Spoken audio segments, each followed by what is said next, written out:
Ингээд энэ өглөө бидний урилгаар студид ирсэн зочноо юун төрөнд танилцуулъя.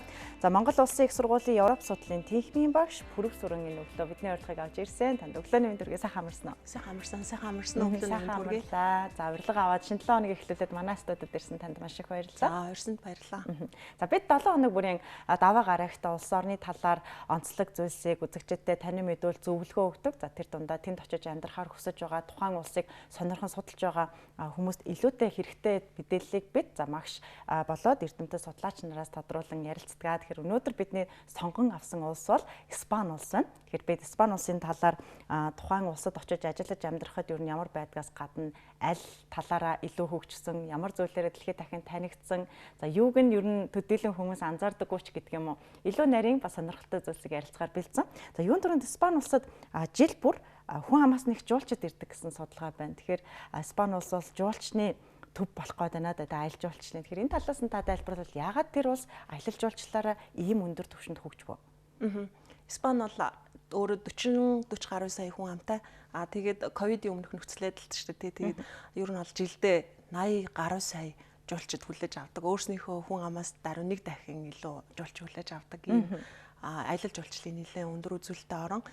Тэгээд ер нь байгаль цаг уурын онцлог байна. Газар дундын тэнгисийн эрэг, тэгээд эргэн тойронд далайн эрэхтэй учраас Англи, за Франц, Герман гэх мэтийн төв Европын нэлээд эдийн засаг өндөр хөгжүүлсэн улс орнуудаас Испани руу зарж ирдэг жуулчдын тоо хамгийн гол хувийг эзэлдэг.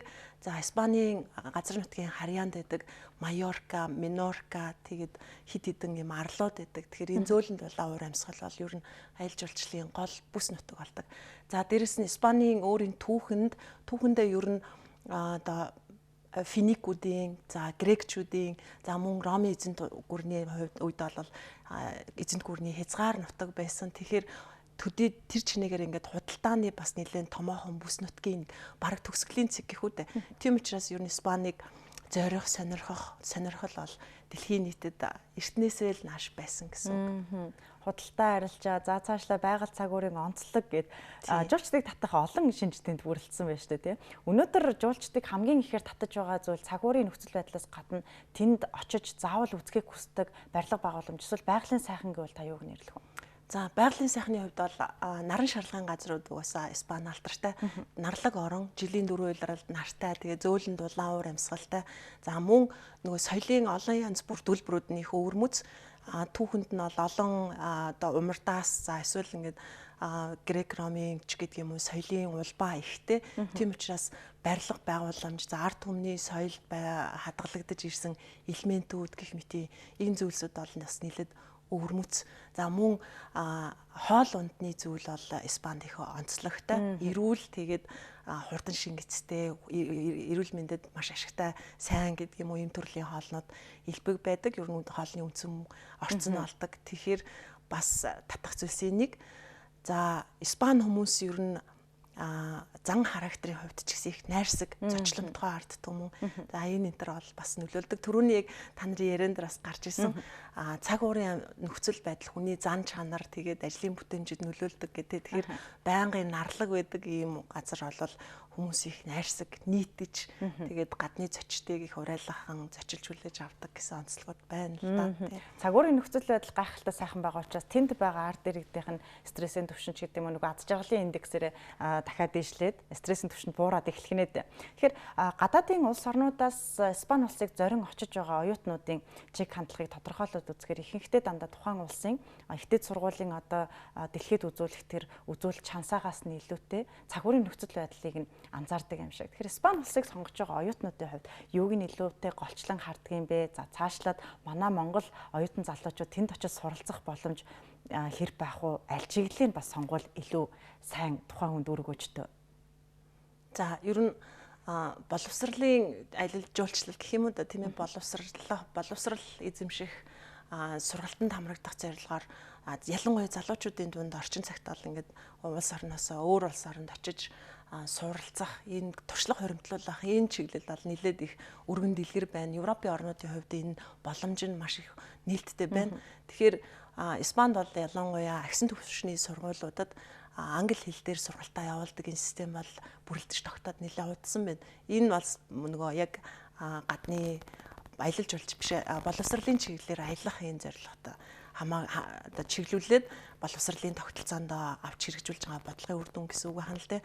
Испанчуудын тухайд Европын орнууд дотроос за Европын холбоонд ер нь боловсролын түвшнөр бол нэлээ Европын орнууд дотроос хойшоо явдаг.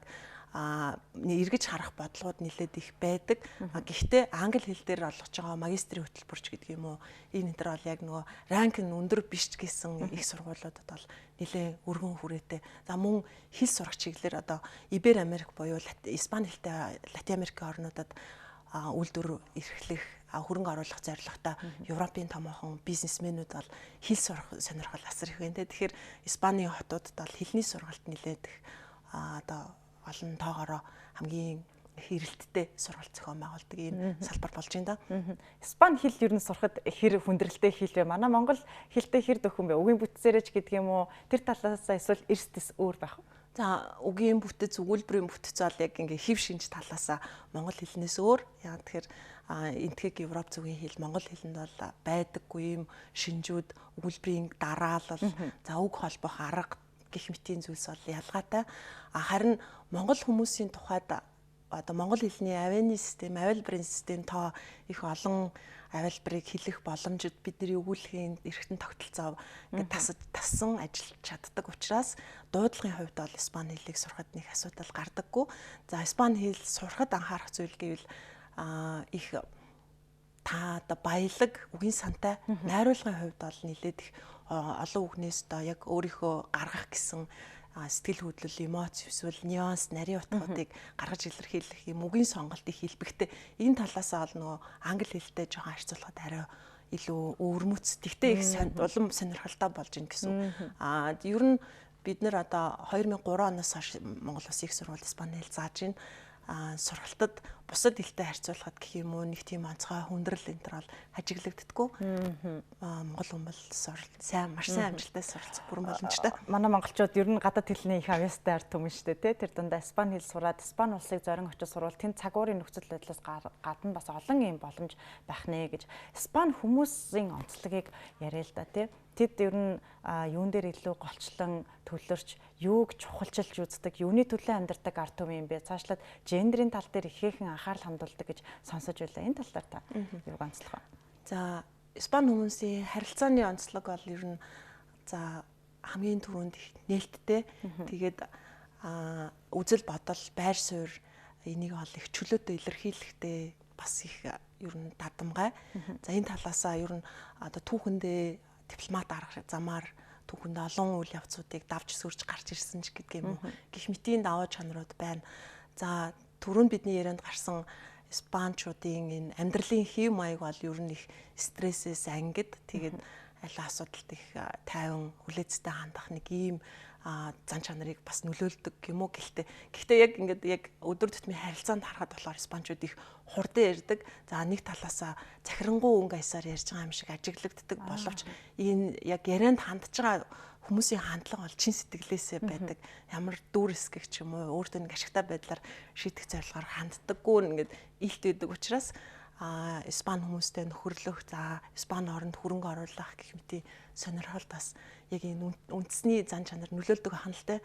За гендерийн асуудал гэхээр яг нь 20 дугаар зууны тухайд бол испанчууд одоо хүртэл 20 дугаар зууны хүртэл эмэгтэйчүүд ерөнхийдөө ажил эрхлэлт нь бага хэмжээтэй гэр бүлийн асуудалд илүү анхаарах, хүүхэд өсгөхийн чиглэлээ голчлон авч явдаг байсан бол одоо бол энэ сүүлийн нэг ардчлал нээлттэй нийгэм болсон цаг үед нэлээд эрс өөрчлөгдсөн испани эмэгтэйчүүдийн оролцоо их өндөр хувьтай байдаг.